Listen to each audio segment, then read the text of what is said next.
Good Monday morning. Monday afternoon. I suppose it depends where you live. Good Monday to all of you. Glad to have you with me again for another Live with Kevin. If you are a long-time viewer, you have seen me in this locale before, which is not my normal location. It doesn't really matter. We're going to have a great conversation wherever I happen to be. I've got two great guests with me today, and we'll get to them in just a minute.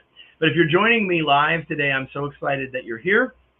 And really what I'd like you to do first is to go in the comments in whichever social platform you're on and say hello and tell us where you're located.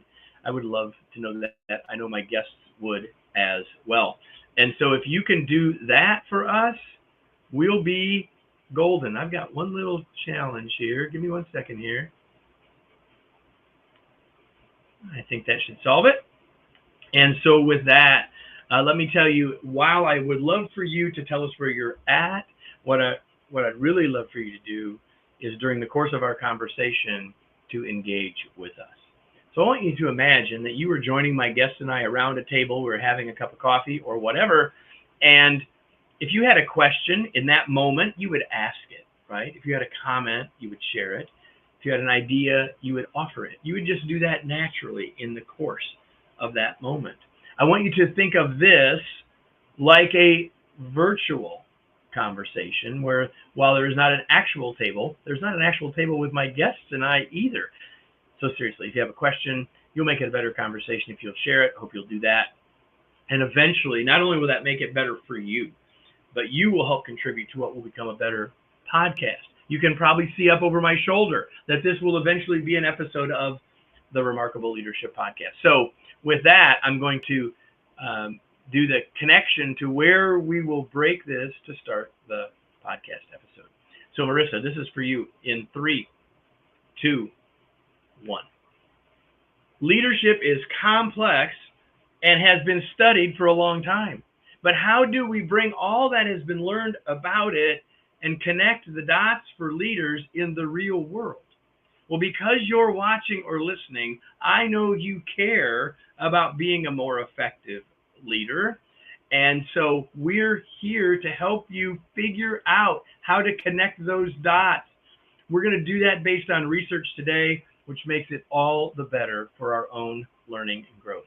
Welcome to another episode of the Remarkable Leadership Podcast, where we are helping leaders grow personally and professionally to lead more effectively and make a bigger positive difference for their teams, organizations, and the world.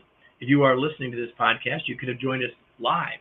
Well, I guess in the future, you could join us live, and you can find out how to do that from the live stream on your favorite social media platforms. You can find out when we're having those lives and how you can join us by joining either our Facebook or LinkedIn groups, which are two of the places where these are live streamed. You can go to remarkablepodcast.com/Facebook or remarkablepodcast.com/LinkedIn to get connected, get advised, and get this information sooner. Today's episode is brought to you by my latest book, Flexible Leadership, Navigate Uncertainty and Lead with Confidence. It's time to realize that styles can get in our way and that by following our strengths, we might not always be achieving the best approach. In a world more complex and uncertain than ever, leaders need a new perspective, a new set of tools to create the great results their organizations and team members want and need. That's what Flexible Leadership provides you.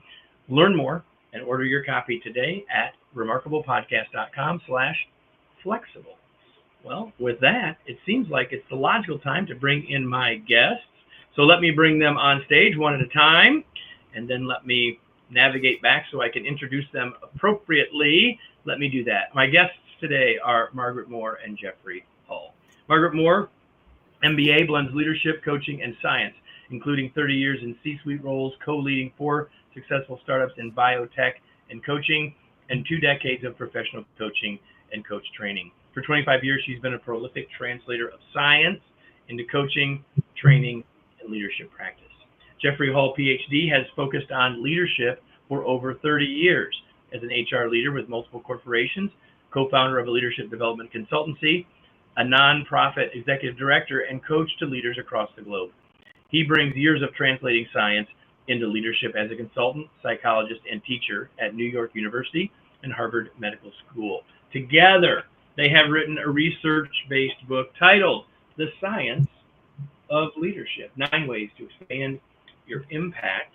And welcome to both of you. And Jeffrey, to you, welcome back. Thank you. It's great to be here. Jeffrey was on the show like 6 years ago, we determined a few minutes ago. So we'll put that link to that in the show notes if you want to go back and listen to Jeffrey and I's conversation about one of his previous books. I really want to know, I want to start, actually, I'm going to start, I didn't even have this in my list. I want to start, the last word in the subtitle is the word impact. I think all three of us would agree that leadership, especially great leadership, has the chance for great impact. Why did you pick that word in the subtitle? Why did you want to take that? I mean, I know that book titles are all intentional, like, so there's a reason there. I'd really love to know why you picked that word. Gosh, I don't remember all the reasons that we thought about, but, I think you'll relate to this, Kevin. Leadership is more than business, right? Business is making money. Leadership is impact. Leadership is, and the way the researchers measure leadership is they measure the performance of followers, the workforce, the employees, not the leaders. It's not about your performance as the leader. It's about what you leave behind, the legacy. I mean, not everybody's into legacy. You might not be at that stage of life, but it's bigger than business or, organizational success. It is, and its impact on self, others, organizations, the world Jeff writes about, regenerative and the planet. It is about more, and hopefully that lasts. That data that shows that when, people are billionaires, they have all this money, that money gets burnt through in a couple generations. It doesn't last. But legacy, and impact, they last. So I think it's about making a difference in a way that lasts and gets carried on. Thank you. So Jeffrey, how did you guys come to do this book and do this book together? Wow, well, that was quite a journey. I even have the word journey down below there. There you go. Well, it has been quite a journey, and it's actually been a lot of fun, a lot of hard work, great collaboration. And in many ways, for me, I'd have to say a joy to have such a great co-author and to work with someone that I've known for many, many years. And I had started a journey for a new book around leadership with Barrett Kohler about 2 years ago, and was in conversations with the publisher and editor and trying to hone in on a theme, and there were a lot of different options. And at a certain point, the editor discovered a smaller project that Margaret and I had conducted with the Institute of Coaching, where we are both leaders. And this was coming out of the pandemic. And we had, with a group of our senior coaches, we had done a mini qualitative survey of how things had changed coming out of the pandemic. And from that, there was a written report, and the publisher read the report and was thrilled. He was like, wow, this is so cool. And we were like, yeah, but that was mini and it was tiny and it was right out of the pandemic. And he said, well, why don't you take this kind of idea and expand it? And I said, I'd love to do that, but I couldn't do that without my colleague, Margaret, because she was really the primary driver of that writing. And he said, well, why don't you ask her? So I did. And the rest is history. I mean, we basically sat down together with the publisher and recognized that there was all this amazing research available to us as coaches. We had been translating coaching research for our coaching communities. Much of it was around leadership and well-being. And we realized in our conversation that a lot of this research exists around leadership, like how to be an effective leader in today's world has been studied for many, many years. But so much of this scientific basis is locked up in academic journals.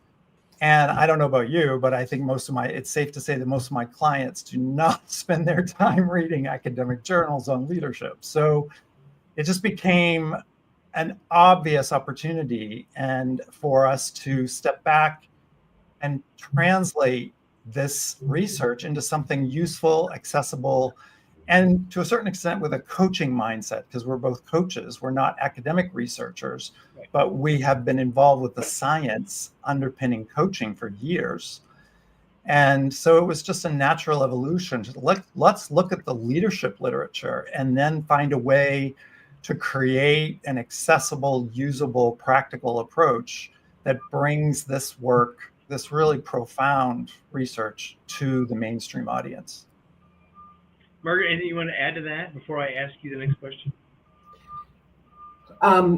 The most important thing is that we are channeling the scientists. That's what we're doing. We created the framework. We organized it in a way that's flexible and whole, and that was our contribution, coming from a number of places. But we are channeling what the researchers are telling us, and at this moment in time, when I was in MBA school 40 years ago, there wasn't a science of leadership. Now there are meta-analyses, and so basically we're at a place where, just take humility, there's 212 studies that were reviewed in one study. So it's not just one study, it's 200. It's 150 of this, 250 of servant leadership. So there's a lot of data now, and you can find the signal in the noise. And so bringing that to everyday leaders and coaches is really important. I mean, this was really important work to do. Which actually leads right into my next question, Margaret. So there is a tremendous amount of research. How did you tell us about how you researched the research, if you will? Like, how did you decide? Like, if you read all 212 on humility and you read all 122 on, so I mean, like, at some level, help us understand how you decided to get your arms around it. Like, I think at this point, everyone who's watching or listening has a picture of where we're going to unpack some of this for everybody. But like, how did you get from what Jeffrey said to, like, how did you pick? Tell us about the research. Right. Well, I should start by saying my first career was in biotechnology. So I worked exclusively with scientists and researchers. I led R&D programs. Biotech companies are basically research and development companies. So I was familiar with reading the literature. The first thing you do is you go for high quality studies. We had a list of topics that came out of lots of sources, but there's a lot of frameworks that coaches use, that leaders use, that are familiar. So we started there, although we didn't just take them as they were. We took the essence of them, and then there's 100 topics in leadership research at least. So we kind of got these 9 topics, and then we organized, like, humility went in servant leadership, visionary leadership went into transformational, forgiveness in leadership is in relational. So we looked for the main topics, and we looked for high quality studies, and we looked for the top journals. So we didn't do small studies with 20 people or 50 people. We went after the largest studies. We were already familiar with a lot of it. We just had to fill it out. It took about 2 months of gathering data, putting it into lists, and then writing it up from there. So you start with the latest, and then you organize it, and then you start to write, and you let it in. The writing is informed by what the data said. So one topic led to the next. So there's a natural order there that comes when you put it all together. So yeah, so it's just good old-fashioned work that AI would not have been able to do.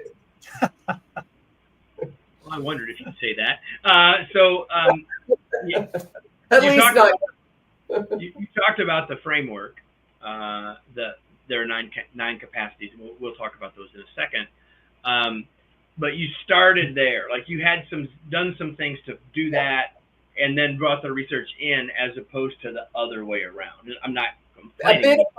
A bit of both. But yeah, we knew that we had the list of topics, that just because we've been gathering it for 20 years.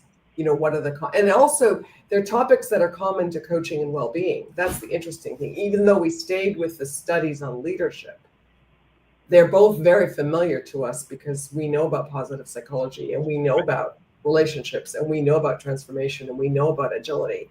We already know a lot of these things. It's just that we weren't starting from scratch. We already had a pretty good command. When you coach people, the same topics come. I mean, I bet I heard you talk about your book in another podcast. Flexibility is it today, not strengths based. Peter Drucker got us this far. Build on your strengths. Now you have to become a whole. You have to round out your repertoire. So before we get to the 9 capacities, and everybody, we'll list them out. We do not have time to dive into all 9, but we'll talk about that a little bit.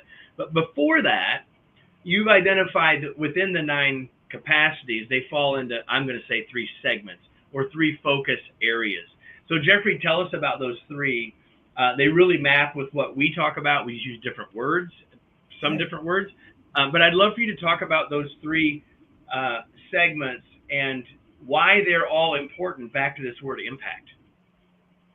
Yeah, I appreciate that. I think that what Margaret was pointing to is that we realized we could not cover the world. I mean, it's a huge pantheon of leadership literature.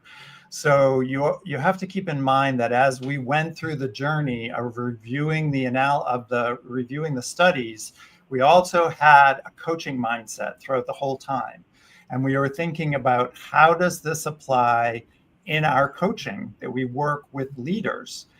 And it started sort of to naturally fall into buckets, because these are the kinds of issues that come up with our clients. And so as we took the topics one by one, we realized that there is a flow, there's a natural flow that leaders go through. It's like a journey they take that starts with grounding it within themselves. Like, before you can start to fix a system, you have to start with yourself. So we looked at what are the core capacities, as we call them, or the capabilities that are related to developing oneself as a leader.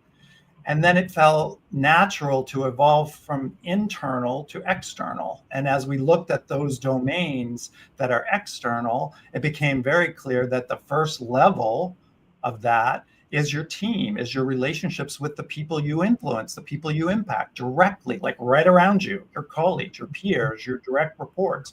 So the first level was yourself. The second level was your team and working in with relationships with others.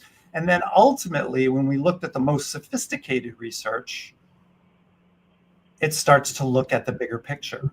And that includes things like servant leadership and transformational leadership and distributed or shared leadership.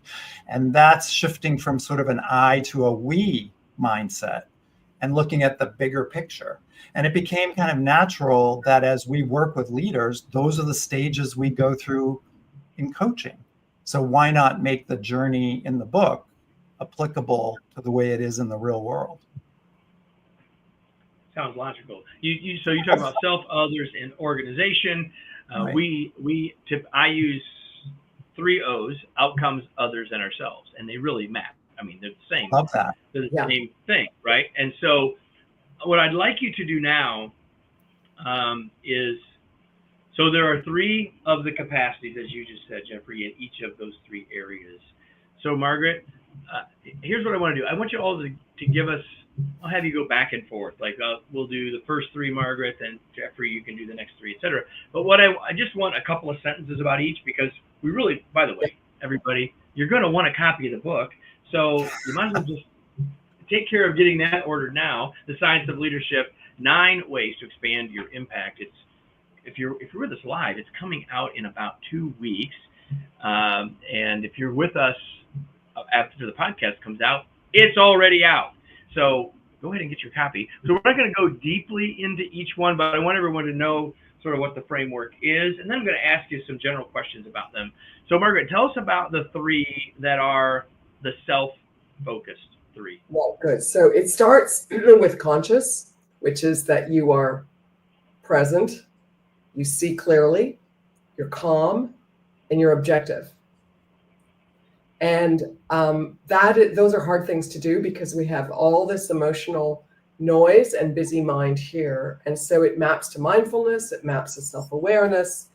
And we took it a step further with emotional integration, which means that the noise in your mind, the ego noise of a leader, ultimately turns into a quieter ego. That's the journey of leaders, which is why the more senior leaders speak more slowly, are more powerful, and see things more clearly. So that's conscious. The second is authentic, and that is the fire in us. That's our values, what we care about. So that's purpose, virtues, values, character, all those things.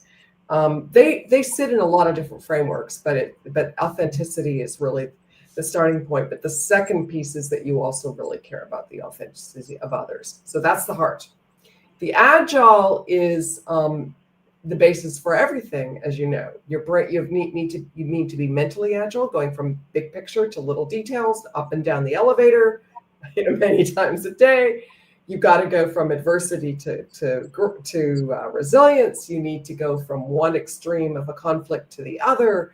We've got this polarized world. You're basically bouncing around your brain, using all of it, up and down, body, that you might as well be an athlete, a mental athlete. So that's agility. So those are the three. Jeff, yeah. You're awake, you're genuine, you care, like your heart singer in this, and you're able to bounce around. And so the next three are the others, or the about other people, about the team. Jeffrey, walk us through those three. Sure. So when you step from agile into the broader, you start to move outward into the organization. The first step is going to be an obvious one, which is relational. And it starts right close to home with relationships with the people that you work with your peers, your direct reports.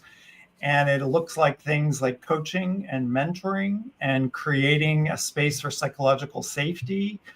And it's really about having those core connective tissues with others, like empathy is in this space.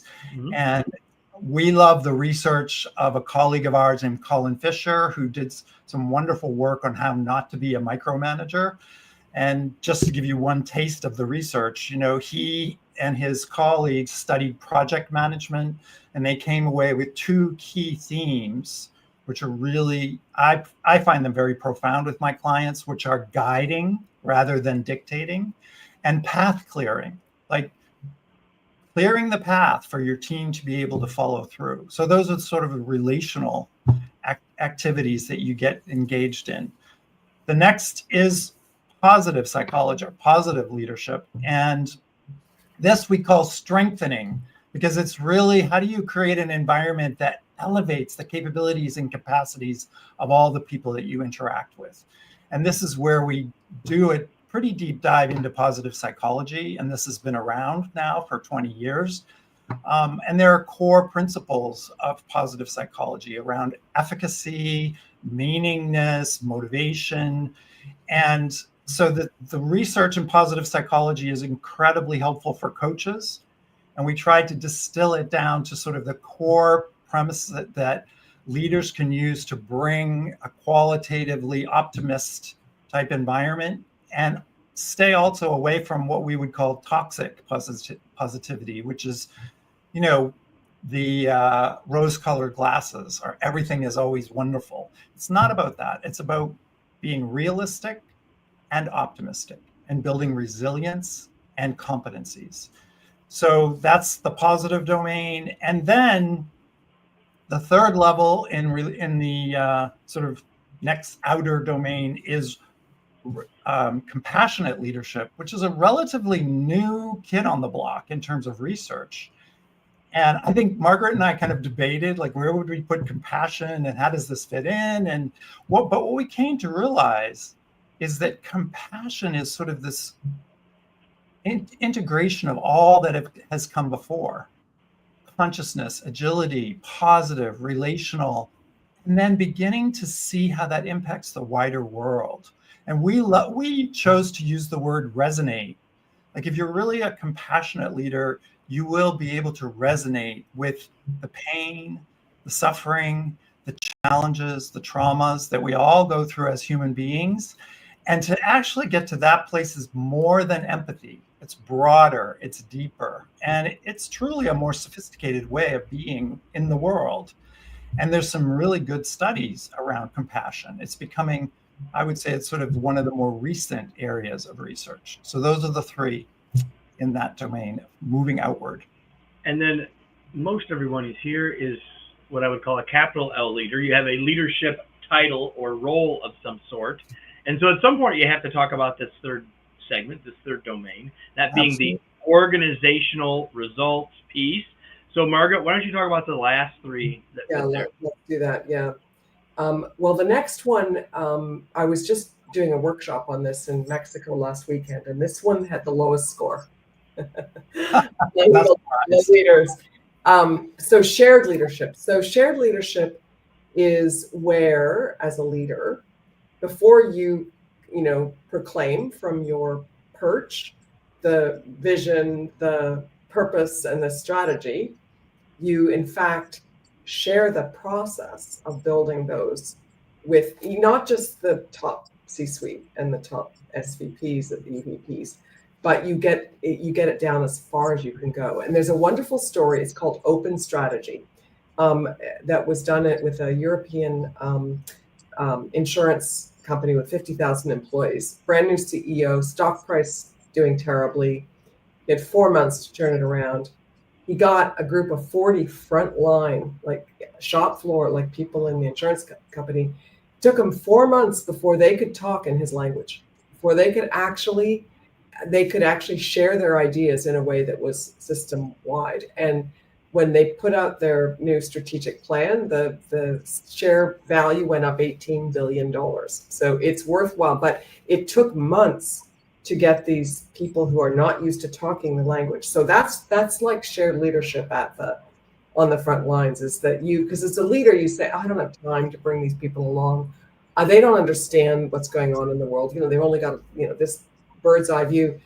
But when you go the extra mile, and Kevin, this is probably our answer to engagement, is to engage people in the direction setting, right? It doesn't get talked about, but I think that's the real deal. So that's the hardest one.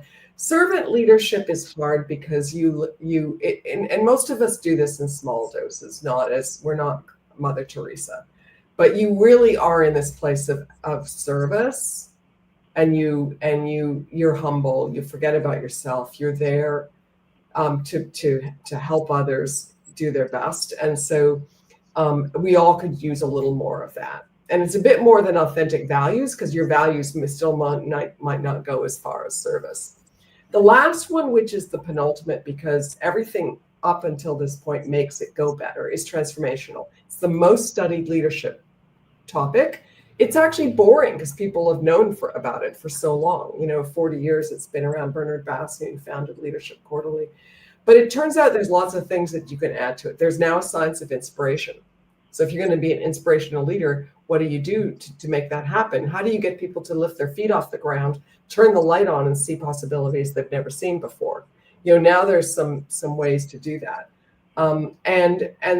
My favorite is this concept of novel problem formulation. Okay, so transformational leadership is about taking your challenge, even your biggest challenge, and turning it into strength and opportunity. This is the answer to Peter Drucker. You take the worst and you turn it into the best. And the science around formulating problems says that the bigger and more diverse your landscape of the problem, the more perspectives you've considered, the more innovative the solution. So this is where you're agile, looking at all these different approaches, you're compassionate to all the different voices, and when you put it all together and then you add a little bit of intuition, you get this transformational solution, which is all goes better when all the other things are working well. So now, everybody, you have the overview of the framework and the capacities in connection to self, others, and organization. And so I'm curious, I'm going to ask you both this question, but I'm going to have you go first, Jeffrey. Of the 9, which do you think is either misunderstood or misapplied most?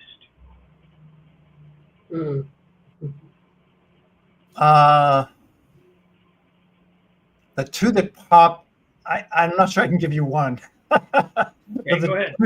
Two pop into my mind immediately. So, and I always follow my intuition. They are conscious leadership and servant leadership. And I think maybe the reason they both pop into my mind is that there's a lot of overlap between being a servant, which is kind of leading from behind and requiring humility and respect for yourself and for others. And conscious leadership is challenging because it requires you to be willing to be objective about yourself. And then that leads to the question of, how do I become objective about myself? Is it even possible to become objective or see what we like to call see clearly? And it requires feedback. It requires you to actually listen to how you're perceived, pay attention to how you're perceived by others. And I think these are very challenging for all of us, right?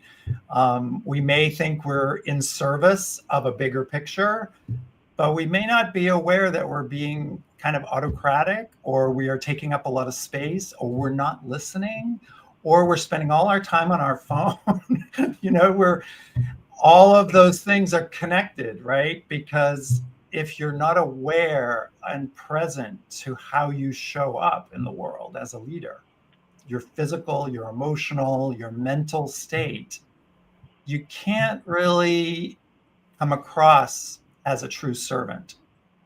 And all of the others become problematic. So to answer your question, I think conscious leadership is the reason why it's the ground on which everything else is built, is the most challenging, but the core. And we spend quite a bit of time talking about that in terms of the research and in terms of coaching. There's case studies in the book about how we actually recommend you work through some of those issues, because that's going to be the foundation to be successful. Margaret, do you have a different answer or anything you want to add? I want to add one thing about compassion that won't be obvious, because I think it comes from a place of a deep understanding of all the forces operating on you, and respect, which is the basis for strategy.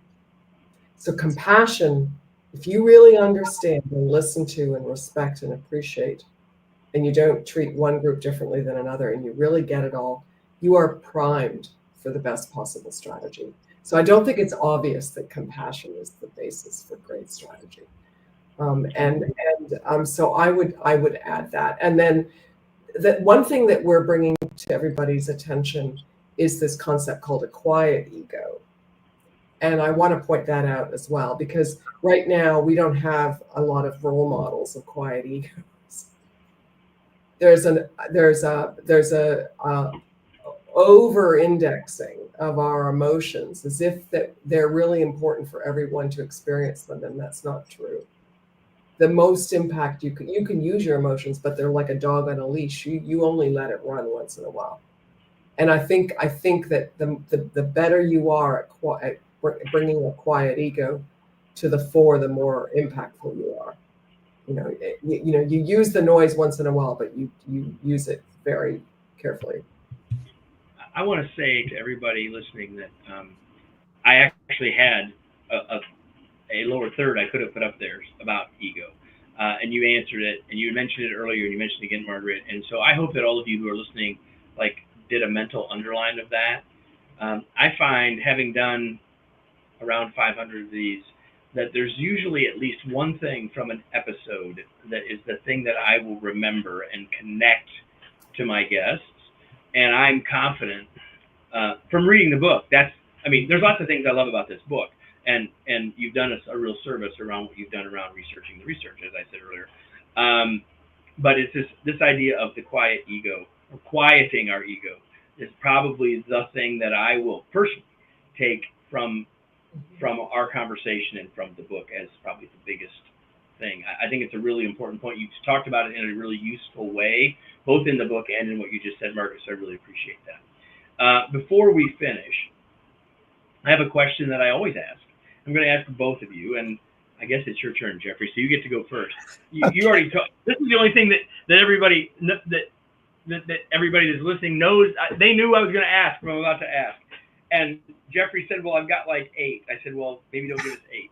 The question is, what are you reading these days? Yeah, no, I appreciate you gave us a little bit of a heads up, because otherwise I'd be looking at my Kindle and saying, "Oh God, what am I reading in the last 24 hours?" Which is why I try to do it ahead. Exactly right. But it's actually a really great question and great timing because especially connecting the dots with the quiet ego, which we did focus on a lot in the book, and the research from a wonderful book. And Margaret, remind me the name of the book, Transformative Self. Transformative Self by Jack Bauer. I'll let Margaret say more about that, but that's also an amazing book. The book that I just finished reading that connects all of this, though, is called The Trauma of Everyday Life by a wonderful Buddhist psychiatrist named Brian Epstein in New York. He wrote a book called Thoughts Without a Thinker, which is a very famous book from quite a few years ago. And one of his most recent ones is called The Trauma of Everyday Life. And it's a really beautiful book. And it's a lot about bringing some of the baseline Buddhist principles into our everyday world.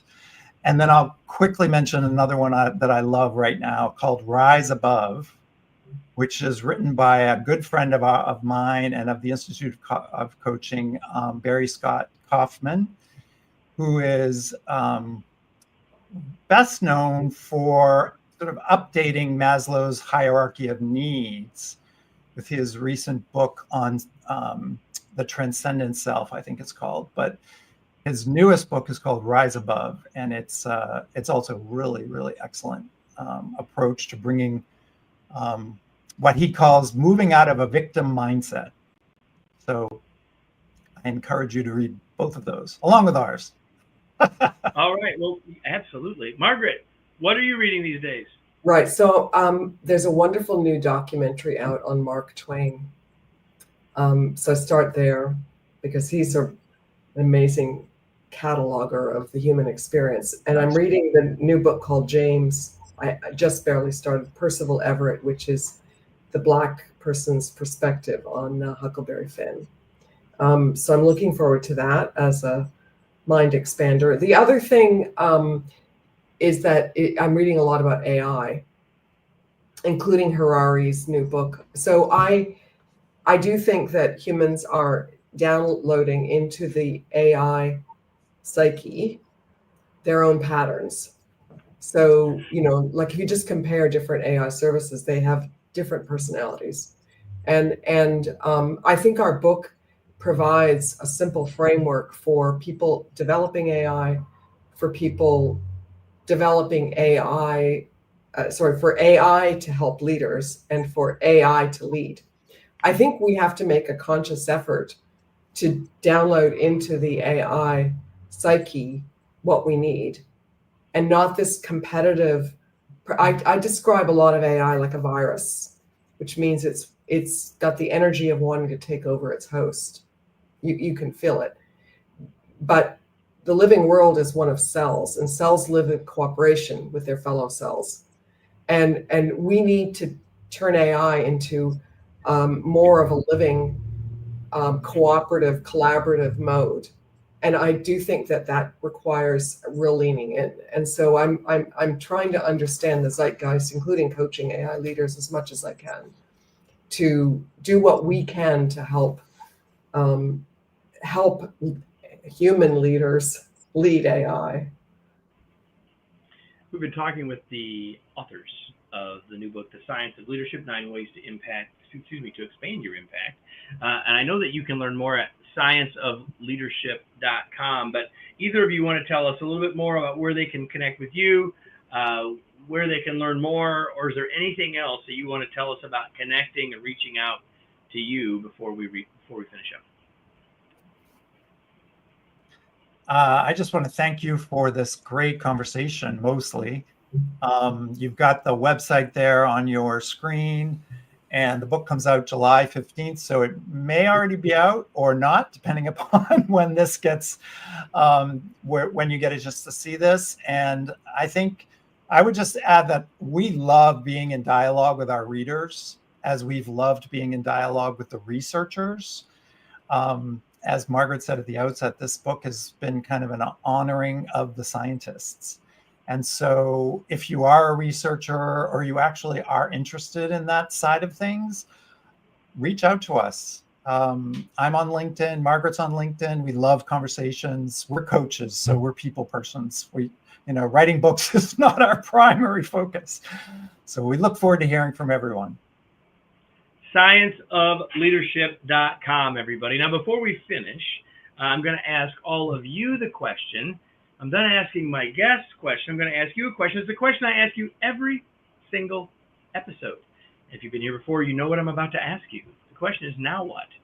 What are you going to do with what you just heard? Maybe you're going to go buy a book or 2 or 5, depending on which ones that you found interesting. Maybe hopefully, there's multiple things that you just heard that you found interesting, that stopped you in your tracks mentally. The question is, what are you going to do with those things? Not just, hey, that was interesting. Hey, I really ought to do something about that. What am I going to do?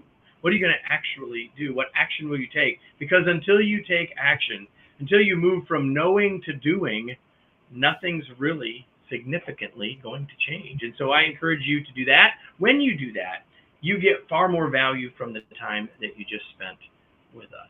And so I want to thank Margaret and Jeffrey again for being here, and to remind all of you that if you love this, tell somebody else that they need to come watch or listen. And wherever you happen to be watching or listening to this, make sure you subscribe so you don't miss any future episodes, because next week, I promise, there'll be another episode of the Remarkable Leadership Podcast.